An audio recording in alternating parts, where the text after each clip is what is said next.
అక్కడే కొట్టేస్తాను సార్. అంటే అలాంటి అంటే చరణ్ సార్ అంత ఇన్వాల్వ్ అయిపోయారు సార్. అంటే ఈ కథ చెప్పడానికి కూడా మేము కారణం జనరేషన్ని ఇన్స్పైర్ చేద్దామనండి. అంటే మేము ఇప్పుడు స్కూల్స్కి వెళ్తాం కదా సార్. అప్పుడు స్కూల్స్కి వెళ్తే స్కూల్ అంటే క్లాస్ రూము బ్లాక్ బోర్డేనా, వాని వెనకాల ఒక ప్లే గ్రౌండ్ కూడా ఉంటుంది దాని వెనకాల అని చెప్పడానికి ట్రై చేస్తాం సార్ ఇద్దరు.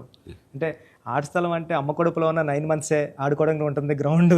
బయటకు వచ్చిన తర్వాత స్కూల్లో పిల్లలకి ఇప్పుడు చూస్తాం సార్, ఏ స్కూల్కి గ్రౌండ్ ఉంది సార్, బిల్డింగ్స్ ఉన్నాయి అంతండి. అది చెప్పడానికి ఇన్స్పైర్ చేద్దాం, ఏదో మంచి మాట చెప్పి. ముఖ్యంగా ఈ కార్పొరేట్ ఎడ్యుకేషన్ సిస్టమ్ వచ్చేసిన తర్వాత అండ్ ఎంతసేపటికి మార్కులు అనే దీంట్లో ఇంకా అసలు ఫిజికల్ యాక్టివిటీ లేకుండా పోతుంది. అందులో ఇప్పుడు ఈ బొమ్మని రాని ఒక మాట అంటాడు, చేతిలో వచ్చేసింది సార్ అంటాడు. అందులో ఎన్నో ఆటలు ఉన్నాయి సార్, ఎవరు వెళ్ళట్లేదు సార్. కానీ ప్రభుత్వాలు ఇప్పుడు మీరు అన్నటువంటి ఈ పరిస్థితి ఒకప్పుడు ఉండేది కానీ ఇప్పుడు రాను బెటర్ అవుతుంది అన్నది. అవును సార్, చాలా బాగుంది సార్. బట్ ఇంతకంటే ఇంకా గట్టిగా రావాలంటే మీరు ఇచ్చినటువంటి సలహా, సినిమాలు పెద్ద సినిమాలు ప్రభుత్వాలు సహకరించాలి, సర్కారు వాళ్ళు ముందుకు రావాలి. కాబట్టి ఈ సినిమా ఒక అవేర్నెస్ తీస్తుంది, ఒక ఎడ్యుకేషనల్ ఫిలిం పెద్ది, ఒక ఇన్స్పైరింగ్ కంటెంట్ ఉన్న సినిమా పెద్ది. ఈ సినిమాలో బిడ్డలకి మనం ఏమి ఇవ్వాలి, ఎలాగ మోటివేట్ చేయాలి, ఎలాగ ఇన్స్పైర్ చేయాలి, వాళ్ళు ఎలాగ పెంచాలి అనే దాని మీద ప్రతి ఒక్కళ్ళు ఫోకస్ పెట్టి స్ఫూర్తి పొందాలని మాత్రం నేను మనస్ఫూర్తిగా కోరుకుంటున్నాను, విష్ చేస్తున్నాను. Thank you sir. నేను సినిమా చూస్తూ ఏఆర్ రెహమాన్ గారి కంట్రిబ్యూషన్ ఎలా ఉందని చూడటంలో సౌండ్ని పర్ఫెక్ట్గా వాడుకుంటారండి. అంటే ఆర్ఆర్ అంటే ఓన్లీ ఇంకా ఊగదంపుడు కొట్టేసి ఎలివేషన్స్ కొట్టేసి ఆ రకంగా కొంచెం ఒరవడి ఇప్పుడు కొనసాగుతున్నా కొన్ని చోట చెల్లుతుంది. బట్ అన్ని వేళలా అది కరెక్ట్ కాదు. ఇది మన మనసులోని ఫీలింగ్ని బట్టి ఆయన కొడుతున్నాడని నాకు అర్థమైపోతుంది. గుండెని పిండే విధంగా మరింతగా ఆయన మనల్ని ఇన్వాల్వ్ చేస్తున్నాడు, మనకు ఆ ఫీలింగ్ని ఇవ్వగలుగుతున్నాడు. పెద్దలో పరిపూర్ణ న్యాయం చేశాడు. చెప్పాలంటే ఆయన మెయిన్ పిల్లర్గా అనుకోవచ్చు మనం. మీరు అనుకోండి మీ కంటెంట్ సార్. అంటే హీరో ఉండి ఎలివేషన్ ఇవ్వడం వేరు సార్. నేనేమనుకున్నాను, చరణ్ గారు లేకుండా చరణ్ గారు స్టాచ్యూ చూపించి ఎలివేషన్ ఇద్దారు అనుకున్నాను సార్.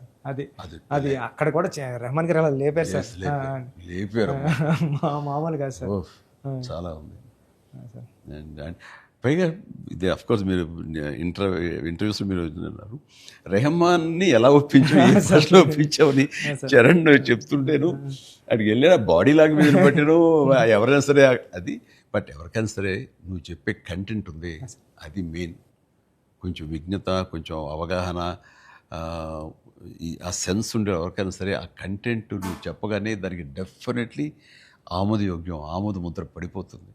డిఓపి గారు అయితే ఆయన చాలా బాగా చూపించాడు. నువ్వు ఏదైతే ఒక మట్టి కథ అనుకుంటున్నావో, రస్టిక్ అనుకున్నావో, ఏమంటే ఆ రఫ్నెస్ అది మొత్తం కనిపించేలా చేశాడు. దాన్ని did his job very well.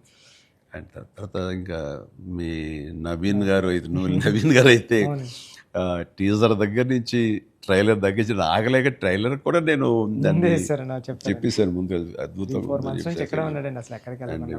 ఈయన కటింగ్ తర్వాత నాకు బాగా నచ్చింది. ఆ డిజాల్వ్ అయ్యి వస్తుంది క్రికెట్ దగ్గర నుంచి రెజ్లింగ్కి. ఇవన్నీ ఇంటర్ రిలేటెడ్గా ఉంటాయి అని నేను చెప్పినట్టుగా చెప్పడం అనేది తన ఇది.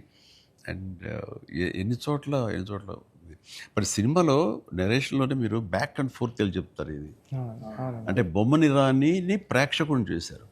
బొమ్మన్ ఇరానీకి ఎలాగైతే కథ అక్కడికి అర్థమవుతూ వస్తుందో సేమ్ ఆడియన్స్ అది మంచి కాన్సెప్ట్. ఇది ఎడిటింగ్ బ్యాక్ అండ్ ఫోర్త్ వెళుతూ చెప్పటం అన్నది ఇట్ ఈస్ మంచి ప్రయత్నం.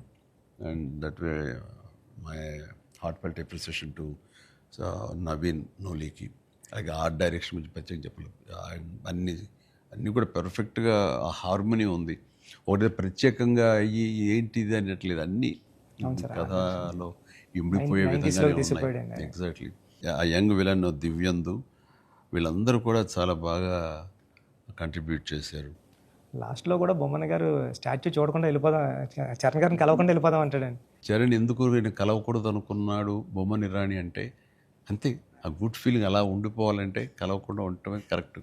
లాస్ట్ ఫేజ్ వరకు కూడా అలా కూర్చొని చూస్తున్నారు సార్.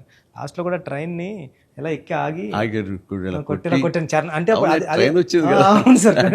మరి ట్రైన్ ఉంది కదా ఎందుకు నడిపించావే బాబు అంటే మేము పడ్డ బాధ మీకు తెలియాలి అని చెప్పేసి కాదు. బాగుంది, మంచి సమ్మప్ అది బాగుంది. అంటే పెద్దిగాడి కోసం ఆ రోజు బండి ఆగింది సార్. మా జీవితాలు మొదలయ్యాయి.